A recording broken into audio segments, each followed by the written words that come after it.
Good morning. I'm going to let participants join, and we'll start in just a few moments.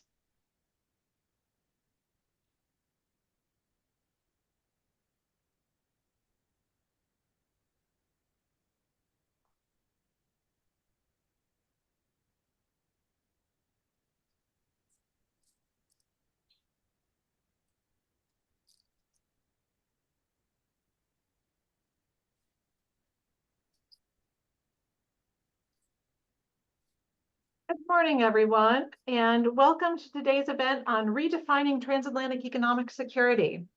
There's a lot to talk about these days, and I'm really excited for today's conversation. Let me start by introducing our panelists today, and then we'll jump right into the conversation. We've got 45 minutes together today. If you have questions, I would encourage you to put those in the chat or the Q&A function, and we'll try to weave them in throughout the course of the event. First off, we have Peter Rashish, my co-host and VP and Director of Geopolitics for the American German Institute. We also have Jeanette Zhu, Vice President for National Security Policy at the National Foreign Trade Council and a non-resident senior associate at CSIS in Washington, D.C. Next, we have Pavel Schwabada. He's the Senior Visiting Fellow and Co-Director of the Brussels Economic Security Forum, the European Policy Center's flagship project on economic security based in Brussels. And last, we have Jean Freulich, the Minister for Economic and Financial Affairs in the Embassy of Germany in Washington, D.C. So just a few things to talk about after yesterday's kind of landmark announcements around tariffs. So I'm going to start with you, Peter. As we think about some of what has happened yesterday and some of the announcements and the use of the International Economic Powers Act, Emergency Economics Power Act, as a justification for the tariffs. Economic security was referenced many times. I wonder if you could kind of kick things off today and talk about what is economic security, maybe how the tariffs fit into what some of us have thought of as economic security, and what do you think the goals of economic security are, and what policies besides tariffs does it include? Sure, thanks, Penny. With regard to yesterday's announcements, I would say that there's a range of tools that can be used to advance a country's economic security. And one key question is, when are tariffs the appropriate tool, or when would some other tools be better? Would other tools be more appropriate? And I also think there's a question of which countries should be the focus of economic security actions and the different kinds of tools available. So that would be my reaction to yesterday. More broadly, or stepping back a bit, I do think that to understand what economic security means, we need to sort of put it in the context of what's been happening with the global economic order, as well as some broader geopolitical trends. Because I would say that until about 10 years ago, the U.S. and its partners were essentially focus on deepening the rules-based trading system mainly through free trade agreements. Two well-known examples were the Trans-Pacific Partnership and the Transatlantic Trade and Investment Partnership, neither of which, of course, made it over the finish line. But now I think on both sides of the Atlantic, we see more emphasis on dealing with an unruly global economy rather than creating new rules for it. And I think we can see a lot of reasons for this to increase economic disorder. I mean, the main one I do think is China's economic practices. These include its manufacturing over capacity and the impacts that has on jobs, on production, on economic well-being, whether it's in the U.S. or I would say increasingly in Europe, but also even more aggressive economic policies, more coercive ones to advance its strategic interests. But I think there are other reasons. I don't think it's only China. There's also, I think, certain issues which have been challenging for the trading system, like creating a governance regime for artificial intelligence or for climate policies. And then you have really kind of hardcore geopolitical challenges like Russia's invasion of Ukraine, which is also putting a stress on the system. So given all this, if I had to try to define economic security, my own view would be that it's a foreign economic policy that places a premium on the use of anti-coercion and, if necessary, coercion to promote a country's interest, under conditions of global economic disorder. And then in terms of the policies that can be used, I mean, I would include classic trade measures like tariffs or countervailing duties, but also trying to increase the resilience of supply chains, inbound and outbound investment screening, export controls and sanctions, but also more novel ideas that are being discussed, like restrictions on participation in government procurement contracts, or even limiting the protection of intellectual property rights. Great, thank you, Peter. Thanks for that. Kicking us off with, so we have a kind of common understanding, I think, to begin with, of what we're talking about today. So Jeanette, let's dig into kind of the U.S. aspects of this. So President Trump released an executive order called the American First Trade Policy, which aimed to balance national security with economic interest. Particularly, he had quite a few requests in there for reports on things like where we should be going with export controls, where we should be going with sanctions, and what we should be doing with investment screening. And so I would love to hear from you, what's the same? Where are we going to keep continue with the policies that have been in place for a while? And maybe you could talk a little bit about what those are. And where do we think we're going to see a shift under the Trump administration with regards to economic security tools?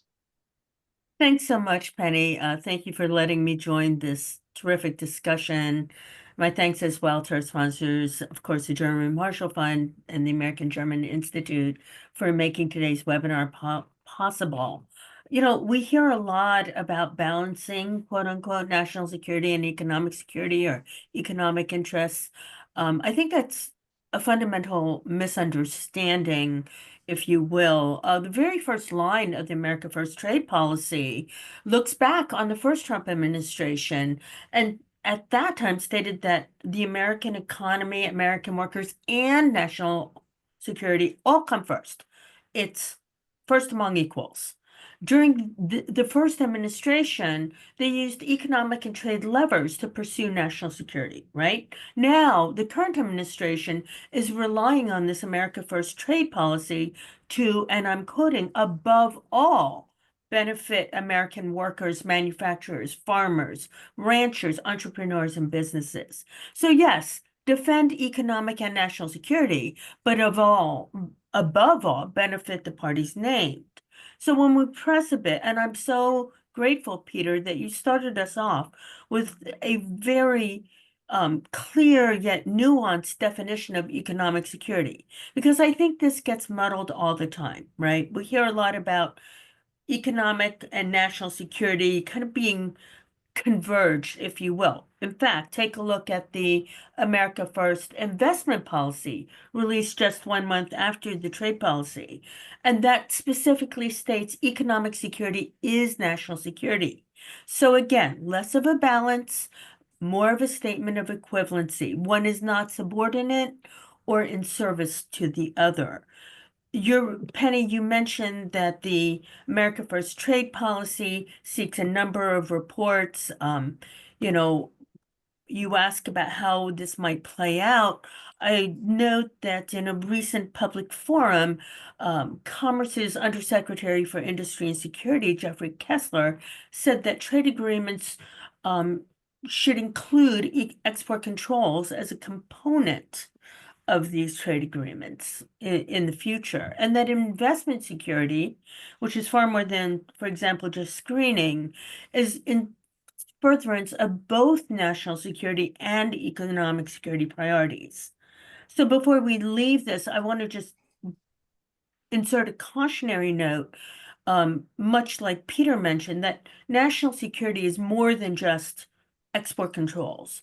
In fact, here at the National Foreign Trade Council, I've defined our national security work stream along 6 core issue areas: export controls, sanctions, foreign investment security, inbound and outbound, what I call forward technologies, which are foundational critical frontier technologies as they affect warfighters, China, and a catch-all for example, ICTS, which is one of the reports, Penny, that you mentioned on connected vehicles. And ICTS, of course, was created during the first Trump administration. And the use of IEPA, which, of course, we saw just yesterday with respect to the tariffs that were announced. And again, an interesting national security and economic security tool.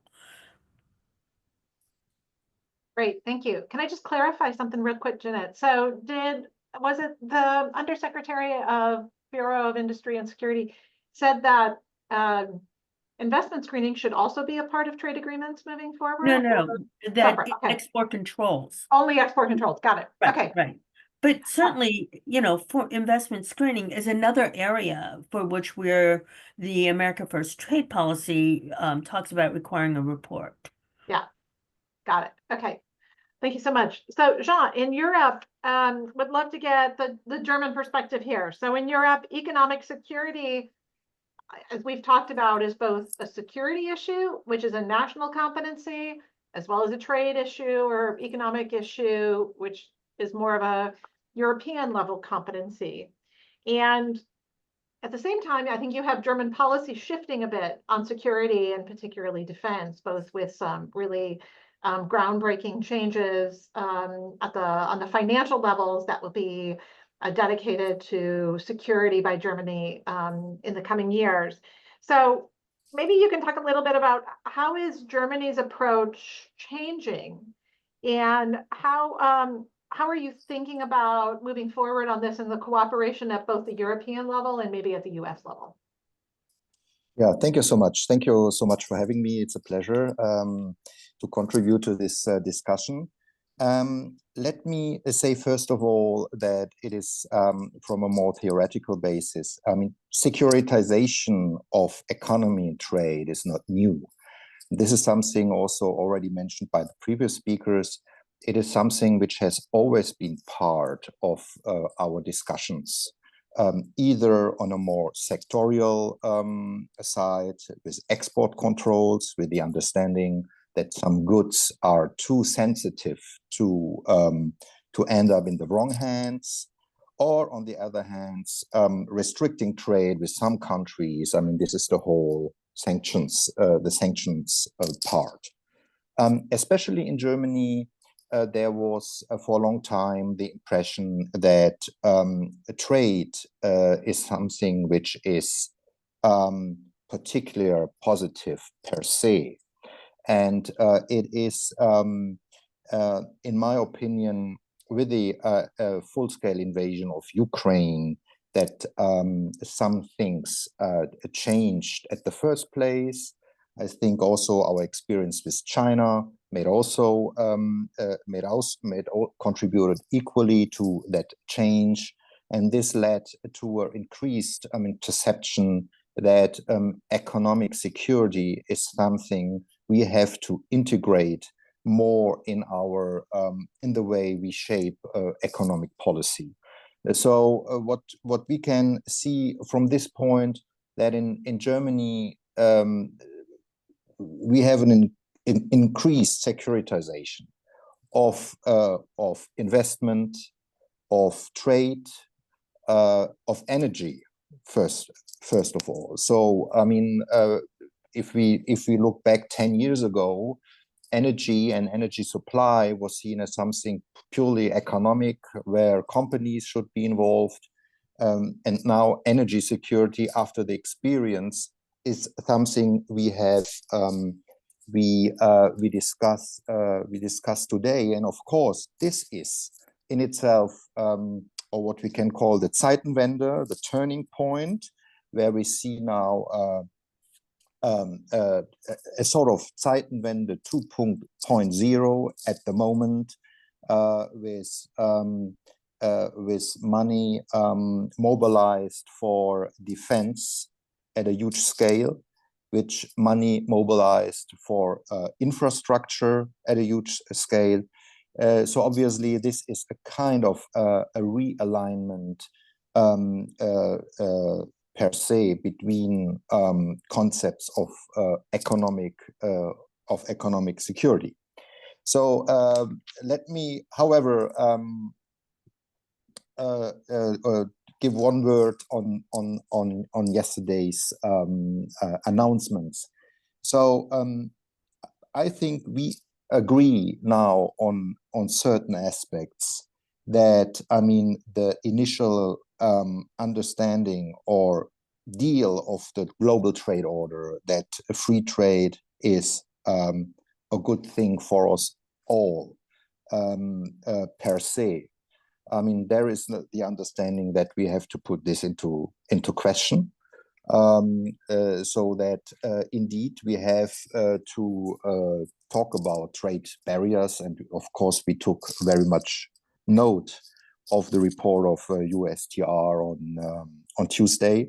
So it is a very interesting document because it provides in detail a very good explanation of how trade barriers in the European Union are perceived here. I think it's a very interesting document, and it's a very good base for discussion.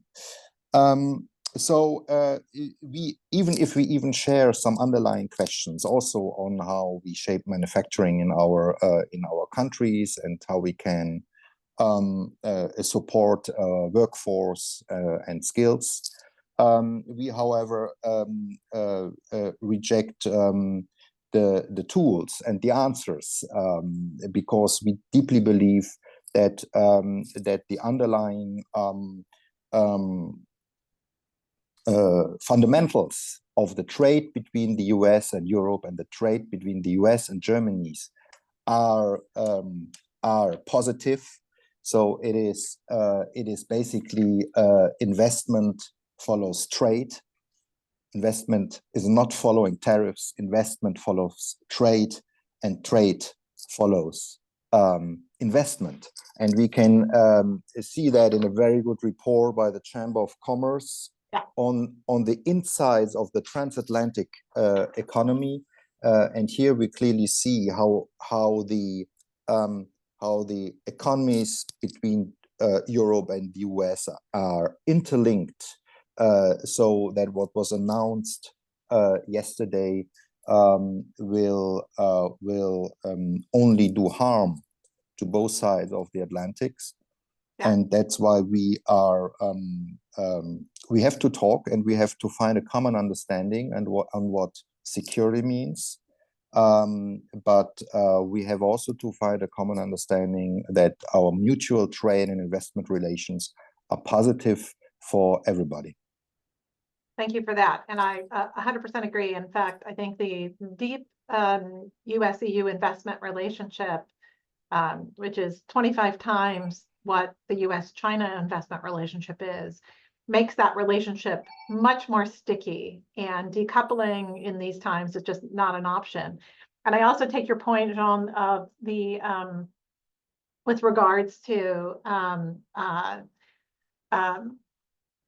the fact that there's a common understanding, and it seems to me identification of some of the problems. It's just we've got to find a way to come up with mutually acceptable solutions to address some of these issues moving forward. With that, Pavel, I'm going to turn to you to kind of give us another perspective. So one of the things that's going on in Europe is also this desire to improve innovation and to improve the innovative climate in Europe to help it with its growth.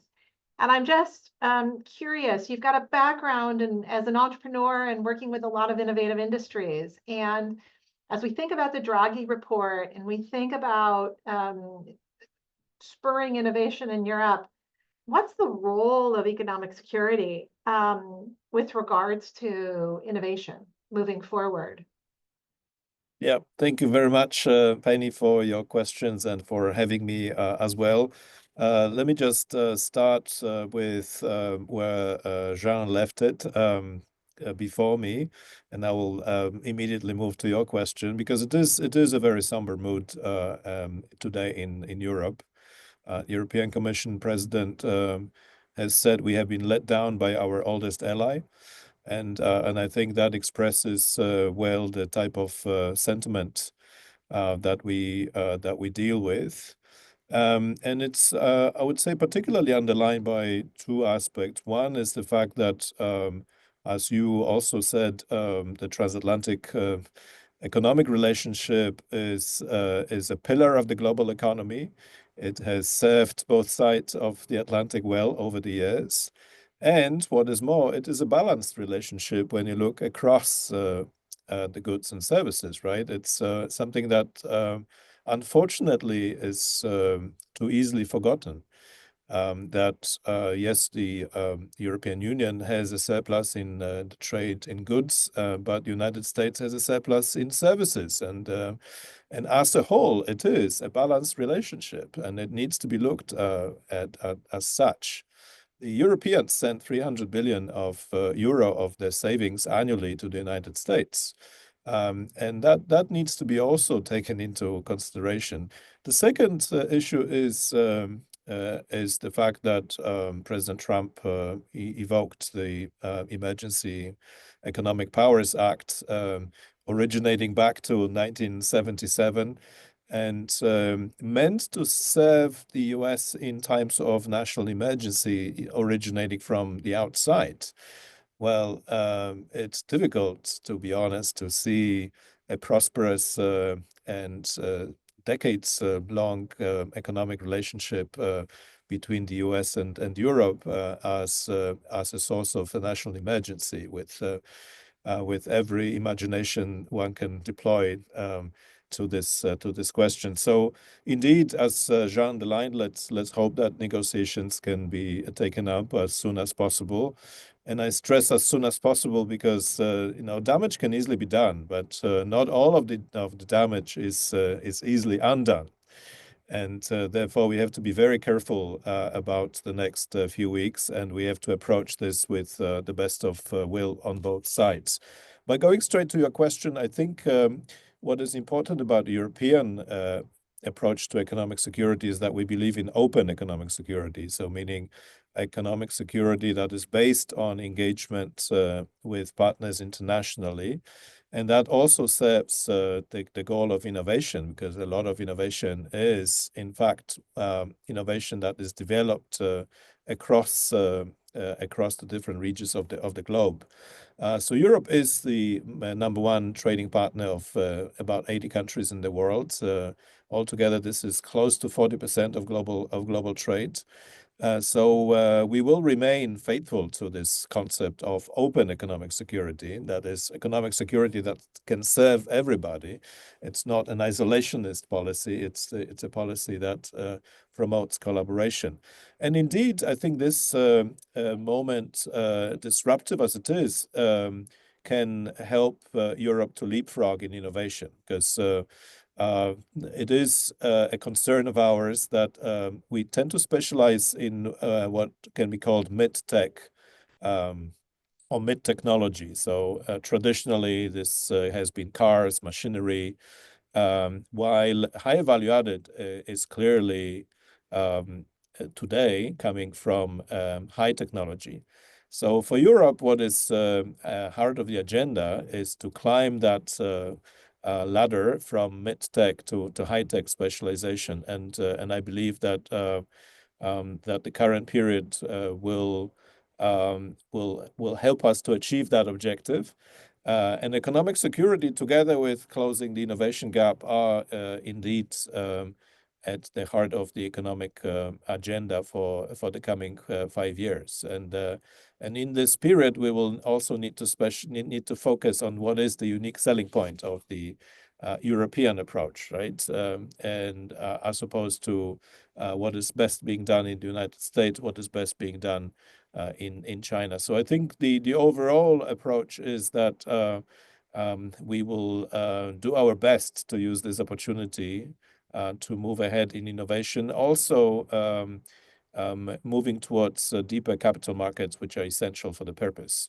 And I think what is currently going on internationally will in fact strengthen the international role of the euro and will allow the European Union to also deepen its capital markets. That is an essential component of moving ahead with innovation.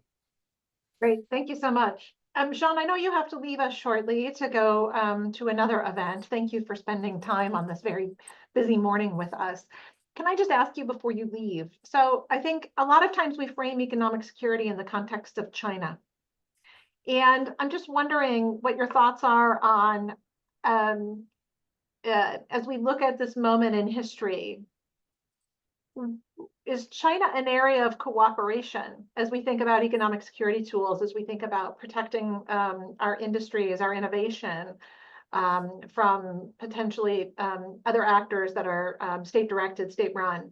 I'm just curious if we could get your quick thoughts on, is China a path, joint work with regards to China and other similar state actors a path forward? Thank you. Before coming to China, I wanted to quickly say something about Russia, because this makes to better understand my point. When Russia fully invaded Ukraine in February 22, the Europeans did an excellent job in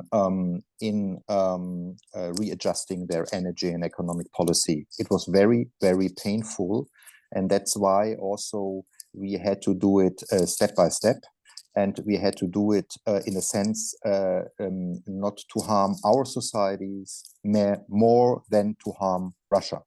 So this experience is also applicable when we talk about de-risking from China and adjusting our supply chains and to shape a new world trade order.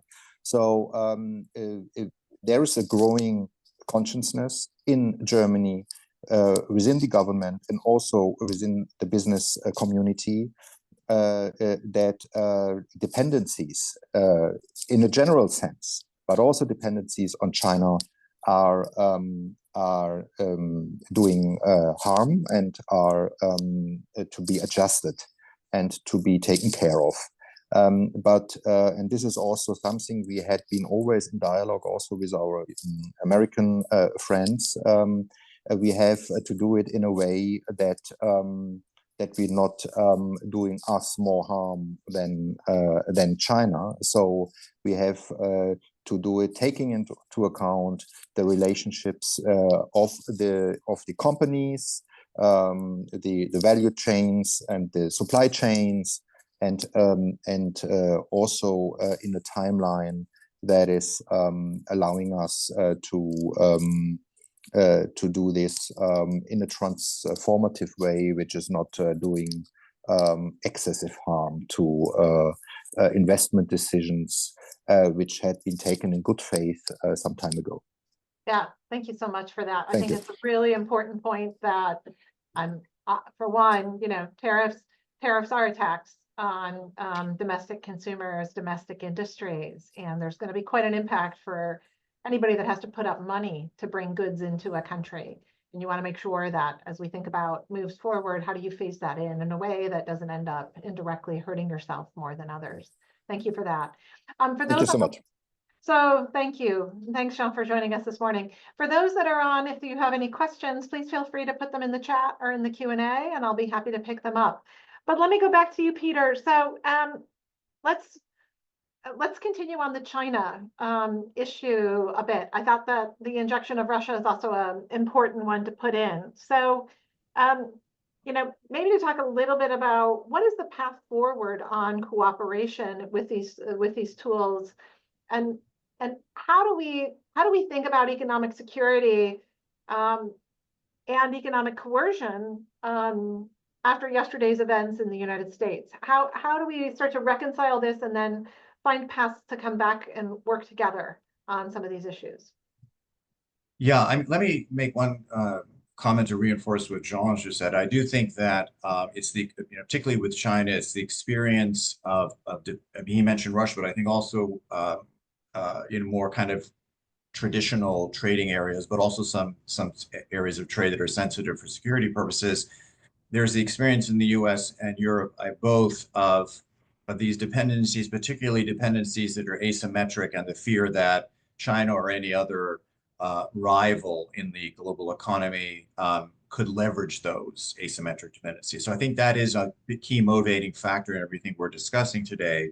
But I would be a little cautious about saying it's only China. And the reason I say that is that, yes, China stands out because it's a very big economy. It's engaged in, very heavy subsidization. It's engaged in export restrictions for critical minerals and other things. And it's also used coercive measures, as we saw, for example, in the case of Lithuania not too long ago. But I think there are other kind of underlying changes in the global economy that also account for why we're talking about economic security so much. And I think that one is that when you look at the global trading system, it is much more diverse than it was, 10 or 20 years ago in terms of which countries and which kinds of countries hold sway in it. And I think partly because of that, another reason that we have to look more broadly is that the WTO and other cooperative fora and agreements are not, which have traditionally been the guardian of the global trading system, are not doing as well at managing tension. So now I think countries are looking more at national, increasing their sovereignty, increasing their room for action to do things on their own. However, you asked about cooperation, and I think it's key to point out that, sure, sometimes it'll be more effective for countries or at large entities like the European Union to do things on their own. But there's no reason that cooperation with other like-minded countries, and what I mean by that is countries that share basically the same interests in the global economy, won't be more effective than acting on your own. So I think countries need to take it on a case-by-case basis in terms of which economy you're concerned about, and also take it on a case-by-case basis in terms of what kind of issue is at hand that you're concerned about. So I see nothing in an economic security framing for international economic policy or for how you analyze what's going on in the global economy that argues against cooperation. Thank you very much for that, Peter. So, Jeanette, maybe to build on that, because I have seen also some remarks by the Undersecretary at Commerce that he didn't think that the Trade and Technology Council or other dialogues with allies was going to be a priority for the U.S. administration moving forward, and it was going to have a much stronger focus on U.S. enforcement against China. What are your thoughts on this? And what's driving this? And is that a good approach, or what are your thoughts on that? Penny, thank you so much for the question. And Peter, thank you for raising something that has weighed heavily on my mind for several years now. I used to worry about hyper-rotation on China being something that could blind us to potential threats from other areas.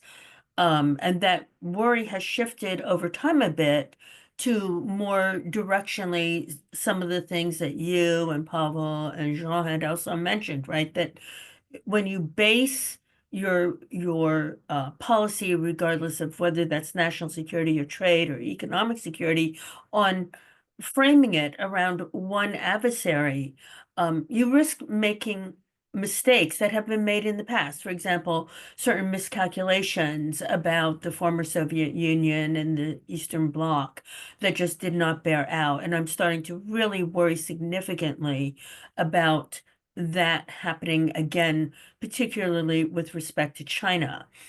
I also want to preface my response, and I promise, Penny, I'm getting to that multilateralism is much more than just formal dialogues like the Trade and Technology Council or multilateral export control regimes or what have you. It's also these enduring ties, Pavel, I think you mentioned this as well, that we have had across the Atlantic now for almost a century, right?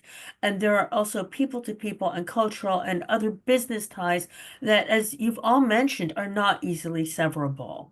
So within that context, and I certainly agree, Penny, in terms of some of the recent remarks made, I do want to note that I don't think we know enough quite yet, or have even seen enough to affirmatively say that this administration is deprioritizing dialogues. First of all, it's true that the administration is reviewing the costs and benefits and timeliness and effectiveness, again, of formal dialogues, be they multilateral, plurilateral, or even bilateral in some cases. But I would caution that we need to wait for the outcome of these analyses, including the reports that we've already discussed this morning that were called for in the America First trade policy. So that's kind of how I look at that dialogue issue. Now, certainly this really comes to the fore when we start to look at other mechanisms, when we look beyond tariffs, for example, and we try to look more comprehensively at enforcement mechanisms and trade remedies, very, very broad stroke. I think because I come from an export enforcement background, I tend to use that as a means to frame how I think about these macro issues. And with regard to that, I would say that I really hope that this administration will comprehensively contextualize the tools that they are looking for to anticipate and mitigate potential downside risk, whether they're economic or otherwise. I would also plead with our longtime allies and trading partners to please have patience as we get to that point. Certainly at the NFTC, we work really hard to identify potential inflection points where a proposed policy or legislation, regulation, what have you, starts to undercut or undermine an intended policy objective, particularly in the national security area. And to me, that is really a critically important unintended consequence that we need to talk about more. And we need to try to head off by offering constructive and prescriptive alternatives. So I would say, economic security tools need to be deployed with clarity, coherency, and wherever possible in a coordinated fashion, not only domestically here in the U.S. through a well-established, very robust interagency consultative process, but also with allies and key trading partners, both diplomatically, state to state, as well as with industries. Thank you for that. Multilateralism is still relevant. No, well, thank you for that. I think I like the 3 C's: clarity, consistency, and coordination. Pavel, I'm going to turn to you, but we also have 2 questions in the chat. So we've got about 5 minutes left. So one question is about for the tariff discussion and now the potential negotiations, what leverage does Europe bring to the table to help their side with regards to the negotiations? And second is, how does this spread to the financial markets?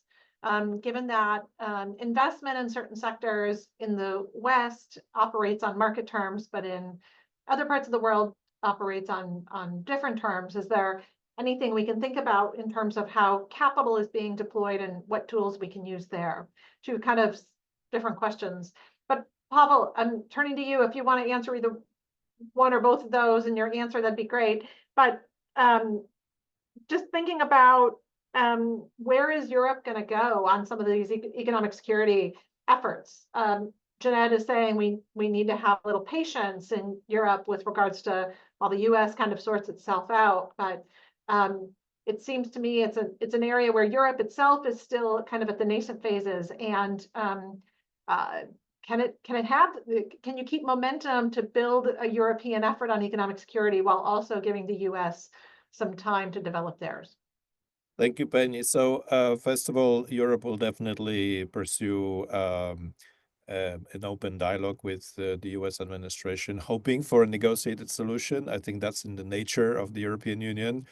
And yes, there will be retaliation, and it will be a retaliation that unfortunately will be painful to a lot of American enterprises. That's the nature of the international economic order as we have it. Hopefully, this will be a de-escalatory logic in the next weeks. That's important to stress because a lot of damage can be done prematurely. Europe will also go to other regions of the world. The Commission President has already started her new term in office, 5-year term, with a trip to India. She's today in Central Asia, so she commented on the Trump tariffs from Central Asia. So this idea of promoting global partnerships will continue. Now, going to the question about services, well, given how much Europe buys of US originated services, there is also a leverage, right? Europe can limit the access to its market, be it through procurement or licensing tools. So the instruments exist, but as I said at the beginning, I very much hope we will enter de-escalatory logic rather than a tit for tat.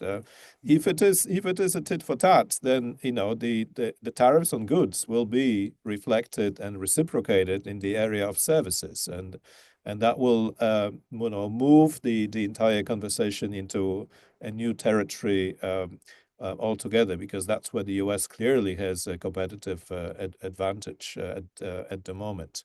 Now, when it comes to the question about capital flows, there is that strand in the American debate, and you will know much better than I do, that tariffs on goods will be followed by tariffs on money. If that is the case, then we are facing a broader reconceptualization of the global economic relations. I think the way Europe will respond is to invest more in the role of the euro as a reserve currency and as a currency in which more and more transactions with international partners will be done. Now, whether the US wants or really wants to go away from the central role of the dollar, again, is a question to which we will, I guess, find answers in the coming months. But Europe's emphasis will be on the broader use of its own currency, the euro. That is, by and large, the second global reserve currency. So it will be used more in transactions with other partners.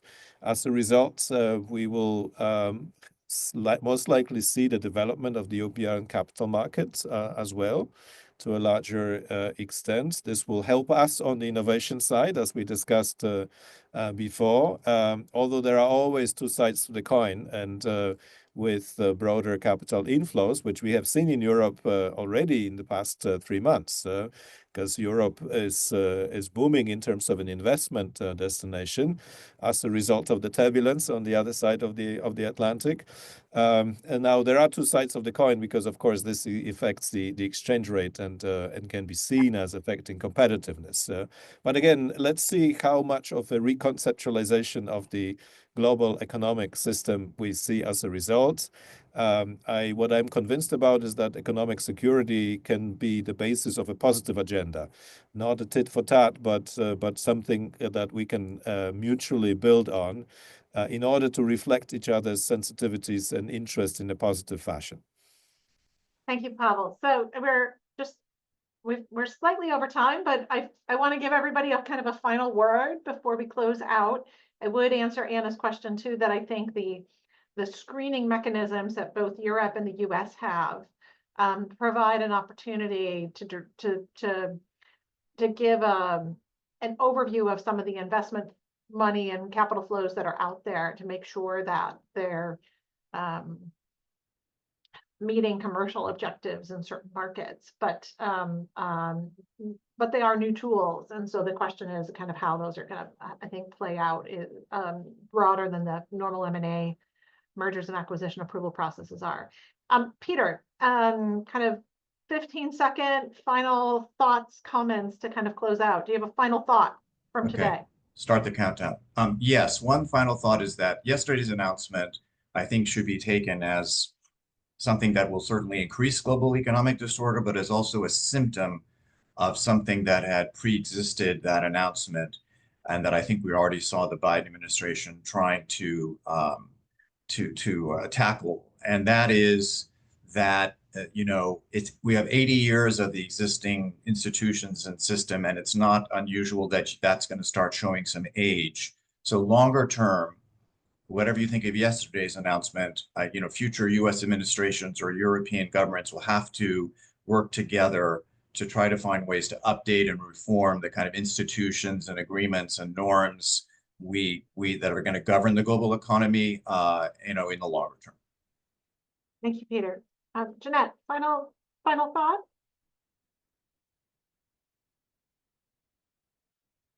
You're on mute, I think. Terribly sorry. You'd think you'd learn after 6-7 years. Thank you, Penny. I want to build on what Peter just said. Amidst all of this great disruption, and I think there's no better term for that, right?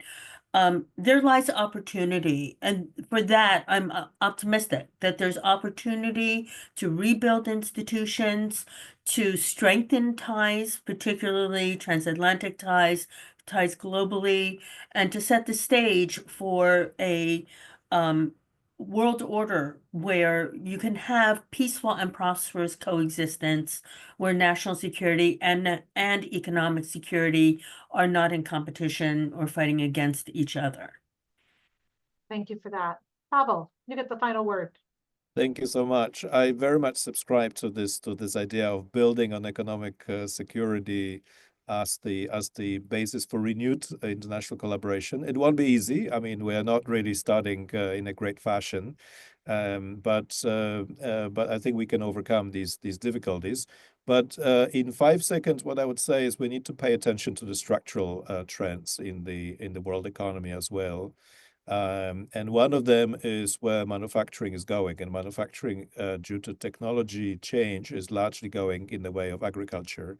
So illusions about bringing manufacturing to places where people don't want to work in manufacturing are not doing us a great service. And yes, a diverse economy in which manufacturing plays a role is needed, but I don't think in the 21st century, the way technology is moving, we should be banking on rebuilding national prosperity around manufacturing per se. So structural trends need to be observed with a lot of attention.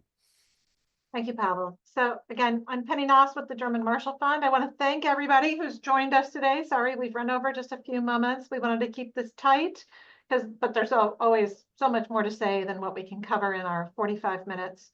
So thank you to my panelists, Jeanette, Peter, Pavel, and Jean, who had to leave us. But thank you all for your comments, for sharing your time, sharing your intelligence with us. We greatly appreciate it on what is, I know, a very busy morning or afternoon for many of us. So again, thank you very much, and thank you to the audience for attending today. Thank you very much. Thanks. Thank you. Thank you. Thanks.